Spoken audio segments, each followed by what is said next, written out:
नवापूरच्या देवमोगरा परिसरात बिबट्या जेरबंद, नागरिकांनी सोडला सुटकेचा निश्वास।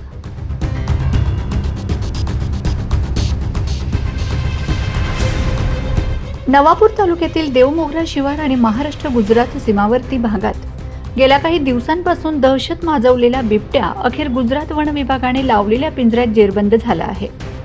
या कारवाईमुळे परिसरातील शेतकरी आणि नागरिकांनी सुटकेचा निश्वास सोडला आहे।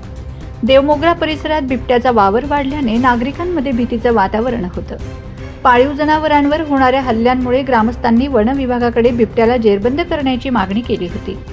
हा परिसर महाराष्ट्र आणि गुजरात राज्याच्या सीमेलगत असल्याने गुजरात वन विभागाने सीमा भागात पिंजरा लावला होता। गुरुवारी सकाळी शिकारीच्या शोधात आलेला बिबट्या गुजरात वन विभागाने लावलेल्या पिंजऱ्यात अडकला। सकाळी बिबट्या जेरबंद झाल्याची माहिती मिळताच परिसरातील नागरिकांनी तो पाहण्यासाठी मोठी गर्दी केली होती। गुजरात वन विभागाने बिबट्याला ताब्यात घेतले असून त्याची वैद्यकीय तपासणी करून त्याला सुरक्षित नैसर्गिक अधिवासात सोडण्यात येणार असल्याचं समजलं। गेल्या अनेक दिवसांपासून बिबट्याच्या दहशतीमुळे शेतकऱ्यांना रात्री शेतात पाणी भरण्यासाठी किंवा पिकांची राखण करण्यासाठी जाणं सुद्धा कठीण झालं आहे। बिबट्या जेरबंद झाल्याने ही भीती दूर झाली असली तरी परिसरात अजूनही इतर बिबट्यांचा वावर असू शकतो अशी शक्यता लक्षात घेऊन नागरिकांना सतर्क राहण्याचं आवाहन करण्यात आलंय।